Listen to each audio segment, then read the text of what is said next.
નમસ્કાર મિત્રો, ધોરણ 10 વિષય વિજ્ઞાન અને ટેકનોલોજી. મિત્રો, આ અગાઉના ક્લાસમાં આપણે રસાયણશાસ્ત્રના પ્રકરણ નંબર 2 એસિડ બેઝ અને ક્ષારમાં એસિડ બેઝના તમામ ગુણધર્મો, એસિડ બેઝમાં શું સામાન્ય શું સમાનતા છે એ અને એસિડ બેઝના માપદંડ એટલી આપણે ચર્ચા કરી. હવે આજે આપણે છેલ્લો ટોપિક એટલે કે ક્ષારને અંગ્રેજીમાં સોલ્ટ કહેવાય એ વિશે ચર્ચા કરવાની છે. પહેલું તો ક્ષાર બને કેવી રીતે? તો આપણે પહેલાં એસિડ બેઝમાં જોયું કે તટસ્થીકરણ પ્રક્રિયામાં એસિડ વત્તા બેઝ બે વચ્ચે રાસાયણિક પ્રક્રિયા થાય તો શું બને છે? તો ક્ષાર અને પાણી. હવે આ ક્ષાર એ કેવો સ્વભાવ ધરાવે અથવા આ ક્ષારની પીએચ કેટલી એ નક્કી કરવા માટે આપણે જે ક્ષાર બનાવીએ છીએ એ ક્ષાર કયા એસિડ અને કયા બેઝમાંથી બન્યો છે એ નક્કી કરવું પડે અથવા તો એ જોઈએ. તો પહેલું જોઈએ તો આપણી જોડે એસિડ બે પ્રકાર, પ્રબળ એસિડ અને નિર્બળ એસિડ. પ્રબળ એસિડમાં કયા? તો HCl, H2SO4 અને HA જે પાણીમાં સહેલાઈથી શું કરે તો આયનીકરણ કરે, H+ આવે અને પ્રબળ એસિડ. નિર્બળ એસિડ કયા? તો નિર્બળ એસિડમાં આપણે એક ઉદાહરણ જોયું તો એસિડિક એસિડ CH3COOH. આ જ રીતે પ્રબળ બેઝ, તો પ્રબળ બેઝ કયા? તેમાં સહેલાઈથી OH- આયનીકરણ કરે એવા કયા? તો KOH, NaOH, MgOH twice જે ઝડપથી પાણીમાં શું કરે OH- નું આયનીકરણ. એ જ રીતે નિર્બળ બેઝમાં આપણે જોયો તો NH3 અથવા તો NH4OH. NH3 એટલા માટે કહી શકીએ કે NH3 એટલે એમોનિયા અને NH4 એટલે શું? તો પાણીમાં ઉગાડીએ તો NH4 બને. NH3 ને પાણીમાં ઉગાડવામાં આવે તો NH4OH બને એટલે કે એમોનિયમ હાઇડ્રોક્સાઇડ. તો આ બધા એસિડ અને બેઝ વચ્ચે પ્રક્રિયા થાય ત્યારે શું થાય? તો એમાં તમે જો તો પહેલું છે મારી જોડે HCl, આ HCl અને NaOH. સામાન્ય આપણે મીઠું બનાવતા હતા તો શું કરતા હતા? તો એસિડ તરીકે આપણે HCl અને પ્રબળ બેઝ તરીકે શું લઈએ? તો NaOH. એટલે શું બને છે? Na અને Cl જોડાય એટલે શું બને છે? તો NaCl પ્લસ પાણીનો એક અણુ શું થાય છે? તો દૂર થાય છે. તો મિત્રો તમે અહીંયા જોયું HCl એ કેવો છે? તો પ્રબળ છે. NaOH પણ કેવો છે? તો આ પ્રબળ આપણો એસિડ છે અને આ પ્રબળ બેઝ છે. આ બે વચ્ચે પ્રક્રિયા થઈ ત્યારે તમને NaCl મળી. NaCl નો દ્રાવણ મળ્યું. NaCl એટલે શું? તો મીઠું પાણીમાં ઝડપથી ઓગળી જાય એટલે આ દ્રાવ્ય દ્રાવણ છે. આની pH ને ચેક કરી તો આ pH એ મને કેટલી મળે છે? તો આની pH મળે છે 7. એટલે આ કેવો સ્વભાવ ધરાવે છે? તો એ નથી એસિડમાં ગણાતો, નથી બેઝમાં, એટલે તટસ્થ સ્વભાવ છે. હવે બીજું આપણે લઈએ. ધારો કે મેં પ્રબળ એસિડ તરીકે HCl લીધું અથવા તો નિર્બળ એસિડ તરીકે મેં CH3COOH લીધું. એટલે આ મારો કયો તો નિર્બળ એસિડ વત્તા મેં પ્રબળ બેઝ તરીકે ધારો કે NaOH લીધું. તો આ NH મારો કેવો છે? તો પ્રબળ બેઝ છે. આ બે વચ્ચે રાસાયણિક પ્રક્રિયા થાય તો શું થાય? તો આ OH એ એક H લઈને છૂટો થાય એટલે શું બને? તો CH3COO અને આ એની પાછળ જોડાય એટલે બને છે CH3COOH પ્લસ પાણીનો એક અણુ દૂર. આનું નામ છે સોડિયમ એસિટેટ. હવે આ દ્રાવણ આ જે એ મળી ગયું સોડિયમ એસિટેટ, એ સોડિયમ એસિટેટની મેં pH ચેક કરી તો એ pH મને કેટલી મળે છે? તો અહીંયા જોવાનું છે પ્રબળ કોણ છે? તો બેઝ. એટલે બેઝની pH એ 7 કરતાં હંમેશા મોટી હોય એટલે આની pH એ મને 7 કરતાં કેવું મળે છે? મોટી મળે છે. એટલે કે pH 7 કરતાં મોટી છે માટે આ કેવો સ્વભાવ ધરાવશે? તો એ બેઝિક સ્વભાવ ધરાવશે એટલે કે બેઝ જેવા ગુણધર્મો ધરાવશે. તો આ કેવો છે? તો બેઝિક ક્ષાર છે. અહીંયા આ કેવો હતો? તો તટક ક્ષાર હતો. આ જ રીતે અહીંયા મેં નિર્બળ એસિડ લીધો છે. હવે હું અહીંયા પ્રબળ એસિડ લઉં. પ્રબળ એસિડ તરીકે કોઈ પણ લઈ શકો તમે. ધારો કે હું H2SO4 લઉં છું. આપણે HCl ને છોડી હવે બીજું એક એસિડ લઈએ કે H2SO4 પ્લસ નિર્બળ બેઝ તરીકે મારી જોડે એક જ છે NH4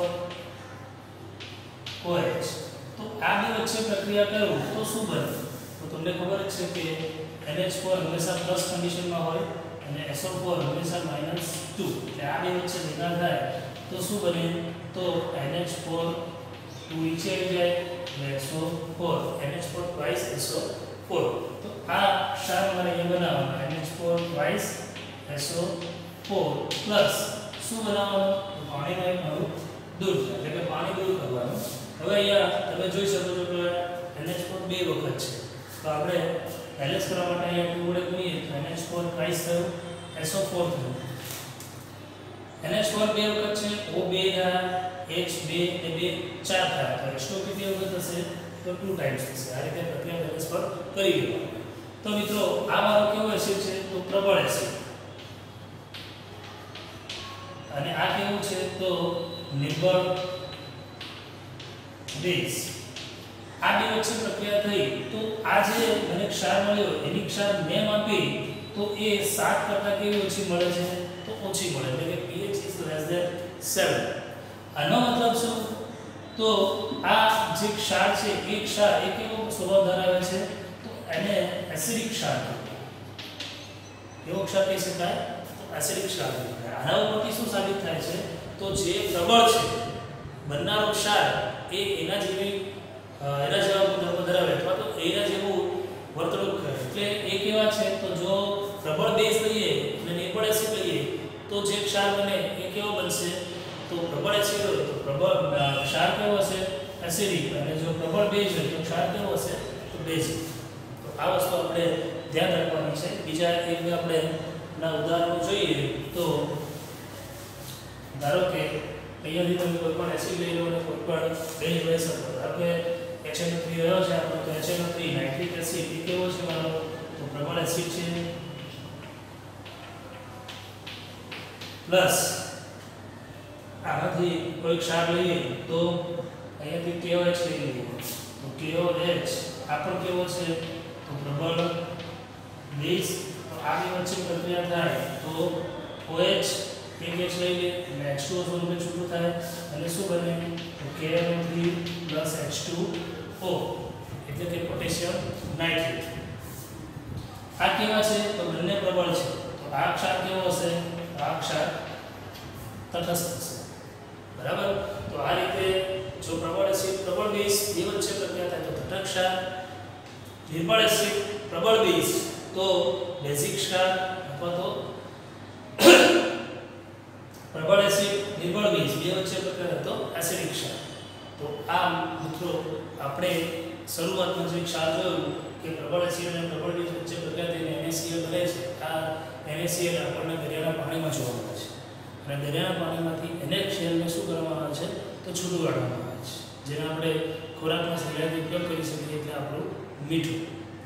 આ રીતે દરિયાના પાણીમાંથી બીજા ઘણા ક્ષાર બને છે અને એક ક્ષાર એ નિક્ષેપણ પામે છે.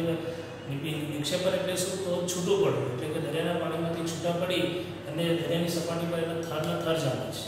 પણ એમાં કેટલીક અશુદ્ધિઓ હોવાના કારણે એનો રંગ એ બદલાઈ જાય છે એટલે કે સેજ મરૂન રંગ જેવો થઈ જાય છે, કથ્થાઈ રંગ છે.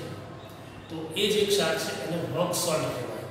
રોક એટલે શું? તો ખડકનો ક્ષાર જેને રોક સોલ્ટ કહેવાય છે. તો હવે મિત્રો આજે આપણે ક્ષાર બન્યા એક ક્ષાર વિશે અથવા એક ક્ષારના ઉપયોગ, એક ક્ષાર આપણને ક્યાં ક્યાં કામ લાગે છે એ જોઈએ. આ રીતે જે મળેલો ક્ષાર છે દરિયાના પાણીમાં એના કેટલાક ઉપયોગો છે. એ કેટલાક રસાયણો માટે આપણને જરૂરી સામગ્રી પૂરી પાડે છે. એમાં પહેલું જોઈએ તો સોડિયમ હાઇડ્રોક્સાઇડ, ખાવાનો સોડો, ધોવાનો સોડો, વિરંજન પાવડરો, પછી બીજું જોઈએ તો બ્લીચિંગ પાવડર. આ બધાની બનાવટમાં ઉપયોગી છે. એમાં પહેલું આપણે એક ગુણધર્મ જોઈએ NaOH બનાવવા માટે. NaOH બનાવવા માટે NaClના દ્રાવણમાં આપણે માત્ર વિદ્યુત પ્રવાહ શું કરવાનો છે? પસાર કરવાનો છે. પણ એમાં આપણે બે વિદ્યુત ધ્રુવો રાખવાના છે, એક એનોડ તરીકે અને બીજો કેથોડ તરીકે. તમે જાણો છો કે એનોડ તરીકે જે વિદ્યુત ધ્રુવ હોય એ ધન સાથે જોડાય અને કેથોડ તરીકે જે વિદ્યુત ધ્રુવ હોય એ ઋણ સાથે જોડાય. એટલે આને આપણે શું કહીશું? એનોડ. અહીંયા આ જે છે એને શું કહેવાય? તો કેથોડ. આ પાત્ર એવું રાખવાનું કે એમાં એક તરફથી આપણે NaClનું દ્રાવણ શું કરી શકીએ? તો ઉમેરી શકીએ અથવા તો એને પસાર કરી શકીએ. તો અહીંયા આ માત્રામાં NaCl નું દ્રાવણ ભરીએ અથવા તો પસાર કરતા જઈ અને વિદ્યુતમાં પસાર કરીએ ત્યારે શું થાય છે? તો ત્યારે કેથોડ ઉપર એનોડ ઉપર ક્લોરીન વાયુ બને છે અને કેથોડ ઉપર હાઇડ્રોજન વાયુ બને છે. આ બધાની સાથે બીજા તરફ અહીંયા પાત્રમાં વચ્ચે શું છે? તો કાણાવાળો એટલે છિદ્રાળુ પડદો છે જે NaCl માંથી જે પ્રક્રિયામાંથી છૂટું પડેલું દ્રાવણ છે એને બીજી તરફ લઈ જાય છે.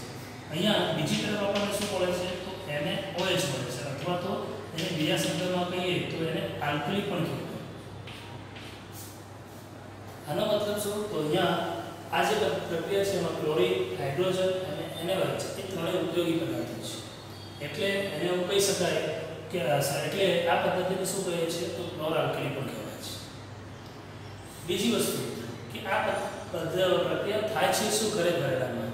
તો એમાં આપણે NaCl શેના બનાવેલું દ્રાવણ તો H2O પાણીમાં હતું એટલે શું બન્યું હતું? તો એક બન્યું હતું મારી જોડે NaOH, બીજું બને છે ક્લોરીન ગેસ એટલે Cl2 ગેસ, બીજું શું બને છે? તો હાઇડ્રોજન ગેસ એટલે H2 ગેસ. તો તમે જોઈ શકો છો અહીંયા પ્રક્રિયા જો બેલેન્સ કરીએ તો H2 H કેટલા છે? 1 2 3.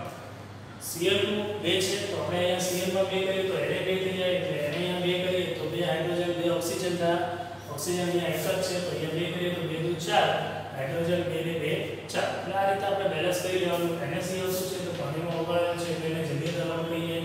H2O પણ પાણી જ છે એટલે આપણે એને લિક્વિડ બી લખી શકીએ અથવા તો તમે જાણો છો કે એને આપણે શું કહેવાય? તો પ્રવાહી સ્વરૂપે NaCl છે એટલે પાણીમાં ઓગળેલું દ્રાવણ છે. તો આ બે વચ્ચે પ્રક્રિયા થઈ એટલે મને શું મળ્યું? તો સોડિયમ હાઇડ્રોક્સાઇડ. એ સોડિયમ હાઇડ્રોક્સાઇડ પણ મને કેવો મળ્યો? તો એ આલ્કલી મળ્યો અથવા તો એક્વિયસ મળ્યો, પાણીમાં ઓગળે છે. આ રીતે આ પદ્ધતિમાં શું થાય? તો ક્લોરીન, હાઇડ્રોજન અને NaOH આ ત્રણેય પદાર્થો ઉપયોગી પદાર્થો આપણને મળે. એમાં પહેલો ઉપયોગ આપણે જોઈએ તો ક્લોરીન વાયુનો ઉપયોગ. ક્લોરીન વાયુનો ઉપયોગ શેના માટે થાય? તો ક્લોરીનનો ઉપયોગ થાય છે વિરંજન પાવડર બનાવવા. કયો પાવડર? તો વિરંજન. વિરંજન પાવડર બનાવવા માટે કેવી રીતે વાપરી શકાય? તો કેલ્શિયમ હાઇડ્રોક્સાઇડ એટલે કેલ્શિયમ હાઇડ્રોક્સાઇડ આપણે ભણી ગયા છે કે કડી ચૂનાનું પાણી CaO અને ચૂનાને પાણીમાં ઓગાળીએ તો શું બને? કેલ્શિયમ હાઇડ્રોક્સાઇડ ની ક્લોરીન વાયુ સાથે પ્રક્રિયા કરવામાં આવે તો શું બને? તો અહીંયાથી H2O એટલે કે પાણી છૂટું થાય, H2O બને એટલે અહીંયા શું બને? તો Ca એક O બચે એટલે CaOCl2 જેને શું કહેવાય છે? તો વિરંજન પાવડર. આ વિરંજન પાવડરનો ઉપયોગ ક્યાં થાય? તો આ વિરંજન પાવડરનો ઉપયોગ કેટલાક ટેક્સટાઇલમાં, કેટલાક ઉદ્યોગોમાં વિરંજન તરીકે થાય. બીજું સૌથી અગત્યનો ઉપયોગ આનો શું? તો પાણીના શુદ્ધિકરણ માટે. એટલે આપણા ત્યાં જે નગરપાલિકાનું જે પાણી આવે છે એમાં ક્લોરીન તરીકે અથવા તો વિરંજન પાવડર નાખેલું હોય કે જે શું કરે છે? તો પાણીને શુદ્ધ કરે. અને ત્રીજો ઉપયોગ, અગત્યનો ઉપયોગ CaO છે એટલે O ઓક્સિડેશન કરતા છે. એટલે આ પદાર્થનો ઉપયોગ ઓક્સિડેશન કરતા તરીકે પણ થાય. તો આ હતું આપણું પહેલું ક્લોરઆલ્કલી એટલે NaOH ની બનાવટ. NaOH માંથી છૂટો પડેલો ક્લોરીન ની બનાવટ. હવે છે બેકિંગ સોડાની બનાવટ. બેકિંગ સોડાની બનાવટમાં કઈ રીતે? તો બેકિંગ સોડા એટલે શું? તો ખાવાનો સોડા. ખાવાના સોડાનું અણુસૂત્ર શું છે? તો NaHCO3 સોડિયમ બાયકાર્બોનેટ. આપણે છે કાઠવાનોમાંથી આ વિશે ભણતા રહીએ છીએ. હવે આ NaCO3 બનાવવા કેવી રીતે આવે? તો શરૂઆતમાં આપણે શું? તો પાણી, દરિયાનું પાણી એટલે NaCl નું પાણીમાં બનાવેલું દ્રાવણ એટલે H2O પ્લસ એમાં CO2 કાર્બન ડાયોક્સાઇડ અને એમોનિયા ની પ્રક્રિયા કરવામાં આવે તો શું બને છે? તો બને છે NaHCO3 પ્લસ Na એક ગેસ અહીંયાથી જતો એટલે એક ગેસ બચ્યો, CO2 અને આ એક લઈ લે એટલે અહીંયા એક ગેસ બચ્યો. તો AH એ NH3 સાથે જોડાય અને NH4 બનાવે અને આ Cl માઈનસ તો શું બને બીજું? NH4Cl. NH4Cl એટલે એમોનિયમ ક્લોરાઇડ. આ રીતે શું બને છે? તો ખાવાનો સોડા અથવા તો બેકિંગ સોડા. આ બેકિંગ સોડા એ કેવી રીતે કામ કરે? તો તમે જાણો છો કે ધારો કે આપણે આ NaCO3 બન્યો એ કોની મદદથી બન્યો? NaCl તટસ્થ અને NH3 ની મદદથી pH પેપર જોડે જો ટેસ્ટ કરવામાં આવે તો એ કેવો છે તો બેઝિક ક્ષાર છે, એટલે એ તટસ્થીકરણ પ્રક્રિયામાં પણ શું લાગે છે કામ લાગે છે. બીજું ખોરાક રાંધતી વખતે આનો ઉપયોગ કઈ રીતે થાય તો NaCO3 ને આપણે શું આપીએ રાંધતી વખતે તો ગરમી આપીએ, એટલે આપણે એમાં શું પસાર કરીએ તો ગરમી પસાર કરીએ તો ઉષ્મા પસાર કરીએ તો આનું શું થાય તો આમાંથી બને છે Na2CO3 એટલે સોડિયમ કાર્બોનેટ વત્તા H2O અને CO2. આ Na2CO3 માં Na2 છે તો અહીંયા 2 વખત કરી દઈએ, બાકી બધું તમે જોઈ શકો છો 2 કાર્બન 3 6 ઓક્સિજન, અહીંયા 2 કાર્બન 1 કાર્બન આ 1 કાર્બન આ 3 ને 2 4 ને 2 6. તો આ રીતે કાર્બન ઓક્સિજન અને હાઇડ્રોજન સોડિયમ પર શું રહે છે બેલેન્સ થાય. તો આ Na2CO3 અને H2O અને CO2 બનાવે. પણ આ બેકિંગ સોડાનો આપણે કેટલીક જગ્યાએ બ્રેડ પાવ આ બધું બનાવવામાં કઈ રીતે ઉપયોગ કરીએ તો એમાં તમે જાણો છો કે આપણે એને પાણીમાં ઓગાળી બેકિંગ સોડાને પાણીમાં અથવા તો એસિડમાં ઓગાળી એસિડમાં એમાં એસિડ નાખી અને મૂકી રાખીએ છીએ. તો પાણીમાં કયો આયન છે તો H+ અને OH- આયન. એસિડમાં પણ શું હોય છે તો પાણીમાં આયનીકરણ થાય એટલે H+ આયન બને. તો આ NaCO3 ની H+ આયન સાથે પ્રક્રિયા કરીએ તો શું બને છે તો આ બે વસ્તુ તો કમ્પલસરી બને છે H2O અને CO2 પ્લસ CO2 જતો રહ્યો H2O જતો રહ્યો તો શું બચ્યું તો સોડિયમનો એસિડ ક્ષાર બને. કેમ તો સોડિયમ કે બચેલા એસિડનો જે ઋણ આયન છે એની સાથે જોડાઈ જાય એટલે શું બનાવે છે તો સોડિયમનો એસિડ ક્ષાર બનાવે. સોડિયમનો એસિડ ક્ષાર બનાવે એટલે સોડિયમ એસિટેટ કે કંઈ પણ બનાવે. હવે આ પ્રક્રિયા દરમિયાન તમને શું બન્યું તો NaCO3 દરમિયાન આ બંને પ્રક્રિયામાં તમને શું મળે છે તો કાર્બન ડાયોક્સાઇડ વાયુ. આ કાર્બન ડાયોક્સાઇડ વાયુના કારણે આપણે જ્યારે બેકિંગ સોડાની કોઈ પણ વસ્તુ બનાવીએ એટલે કે ખમણ ઢોકળા તો આ બધું શું થાય છે તો ક્રન્ચી બને છે એટલે કે નરમ બને છે, ઓછું બને. અને તમારે ત્યાં ઘણી બધી વસ્તુઓ બનાવતા હશે. બીજું આ NaCO3 નો બીજો ઉપયોગ શું તો આ એક એન્ટાસિડ પદાર્થ છે એટલે કે તટસ્થીકરણ. એન્ટાસિડ પદાર્થ કોને કહેવાય તો એસિડિક થઈ ગઈ હોય તમે અને એને પીઓ તો ન્યુટ્રલાઇઝેશન થાય એટલે તટસ્થીકરણ થાય એટલે એ એક એન્ટાસિડ પદાર્થ તરીકે પણ શું છે ઉપયોગી છે. બીજો એનો પ્રકાર છે અગ્નિશામક તરીકે. અગ્નિશામક તરીકે એટલે આગ ઓલવવા માટે પણ NaCO3 નો શું થાય છે તો ઉપયોગ થાય છે. હવે આના પછી જોવાનું છે આપણે ધોવાનો સોડા.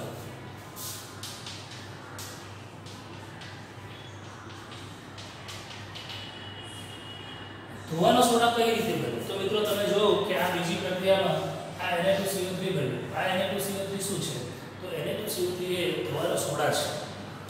Na2CO3 એ શેની સાથે મળે છે તો મને મળે છે H2O સાથે. એટલે આપણે ધોવાના સોડાનું સૂત્ર છે Na2CO3 H2O પણ કેટલા ટાઈમ્સ તો 10 ટાઈમ્સ H2O. આનો મતલબ શું તો ધોવાના સોડા એ પાણીના અણુ ધરાવે છે. ધોવાના સોડાના ઉપયોગો પણ આપણે જાણીએ છીએ એટલે NaCl માંથી બીજું બની શકે છે ધોવાનો સોડા.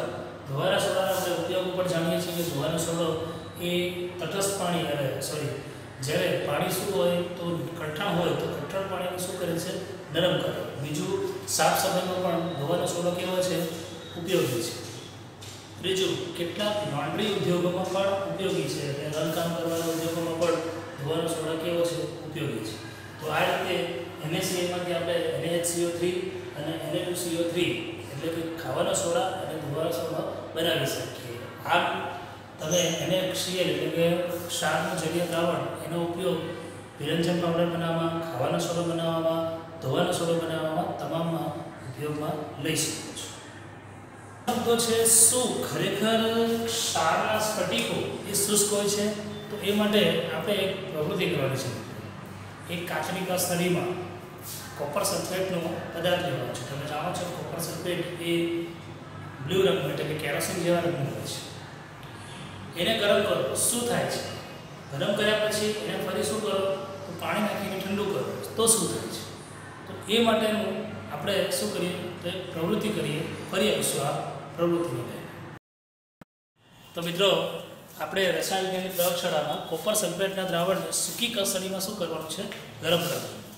અહીં આ મારી જોડે કોપર સલ્ફેટનો પદાર્થ છે.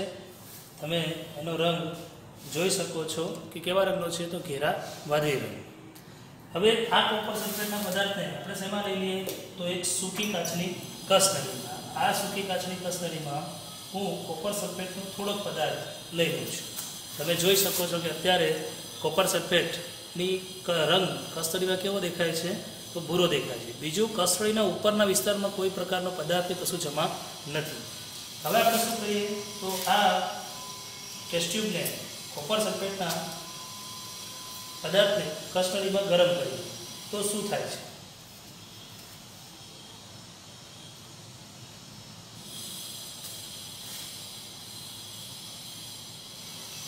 મિત્રો, તમે જોઈ શકો છો કે ગરમ કરતાની સાથે જ કસનળીના ઉપરના વિસ્તારમાં પાણીના બિંદુઓ જામેલા જોવાય છે. હવે બધું આપણે ગરમ કરીએ તેના રંગમાં શું પરિવર્તન થાય એ આપણે જોઈએ.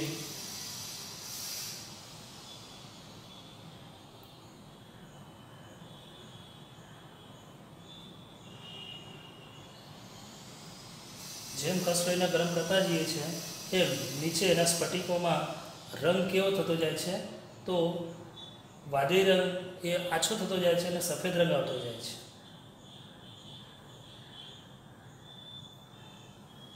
તમે જોઈ શકો છો કે પદાર્થમાંથી લગભગ વાદળી રંગ જાગો થઈ ગયો છે અને સફેદ રંગ જોવાય છે.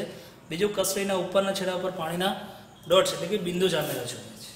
થોડી વાર હજી ગરમ કરીએ જેથી કરીને સંપૂર્ણ પાણી શું થાય, તો અંદરથી ઉડી જાય.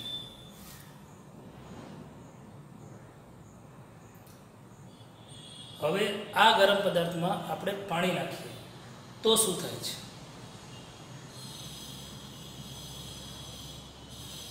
તો હવે આપણે જોઈ શકીએ છીએ કે કસનળીમાં લગભગ બધો જ રંગ કોપર સલ્ફેટનો શું થઈ ગયો છે, ઉડી ગયો છે.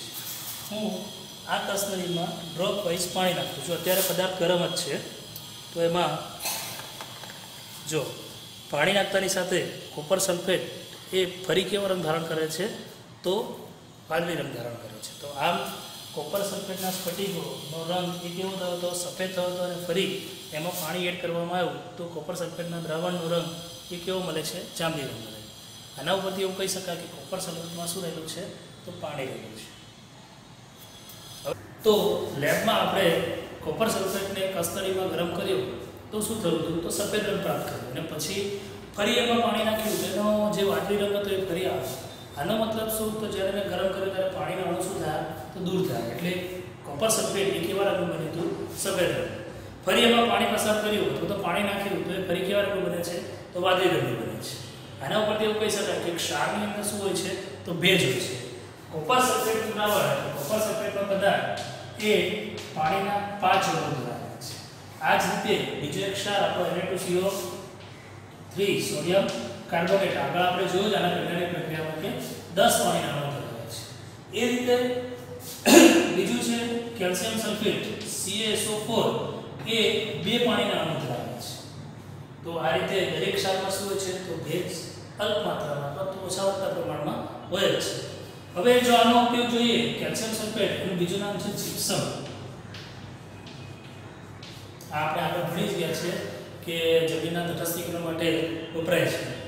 આ કેલ્શિયમ સલ્ફેટને જો ગરમ કરવામાં આવે CaSO4 ને 373 કેલ્વિન ટેમ્પરેચરે શું કરીએ, તો હીટ કરીએ એટલે કે ગરમ કરવામાં આવે તો જે બને છે એ શું હોય છે, તો એ હોય છે CaSO4 1/2 H2O, જેને POP અથવા તમારી ભાષામાં કહીએ તો સાદી ભાષામાં plaster of Paris calcium sulphate અથવા આને હેમીહાઇડ્રેટ પણ કહેવાય છે. કેલ્શિયમ સલ્ફેટ અથવા હેમીહાઇડ્રેટ આ શું છે, તો આ તમે જાણો છો કે હાડકાં જોડવા માટે અથવા તમે કોઈના હાથ પગ તૂટી ગયા અને એના પર પાટો બાંધેલો જો છો મજબૂત, એ શેનો બને છે, પ્લાસ્ટર ઓફ પેરિસ. આ પાવડરને પાણીમાં ઉગાડવામાં આવે એટલે CaSO4 1/2 H2O માં ફરી 1.5 અણુ શેનો, તો પાણીમાં ઉમેરવામાં આવે ત્યારે એક કઠણ પ્લાસ્ટર જેવું એટલે કે સુકાઈ ગયા પછી એ એ શું બને છે તો ફરી ઉપરનો પદાર્થ આપે એટલે CaSO4 into 2 times of H2O આપે છે. તમે જોઈ શકો છો કે આ રીતે પ્લાસ્ટર ઓફ પેરિસ એ ઘણી બધી જગ્યાએ ઉપયોગી છે. આમ તો આપણે જાણીએ છીએ કે પ્લાસ્ટર ઓફ પેરિસના રમકડા બને છે. પ્લાસ્ટર ઓફ પેરિસ એ આપણી છતની દિવાલમાં ઠંડક માટે પણ વપરાય છે. કેટલીક નાની મોટી દિવાલો બનાવવા માટે એટલે કે હલકી દિવાલો બનાવવા માટે વપરાય છે. હાડકાના સાંધા જોડવા માટે કોઈ ખાટ કે પગ તૂટી ગયો તો એના ફ્રેમ કરેલા સાંધા ઉપર મજબૂતાઈથી એને ફિટ કરવા માટે કે બંધ કરવા માટે વપરાય. બીજું કે ઘણી જગ્યાએ આ પેકિંગ માટે પણ વપરાય છે. તો મિત્રો આ હતું આપણું એસિડ બેઝ અને ક્ષાર. અહીંયા આ પ્રકરણ 2 એ સંપૂર્ણ પૂરું થાય છે. નવા પ્રકરણ સાથે આવતા વિડીયોમાં મળીશું. નમસ્કાર.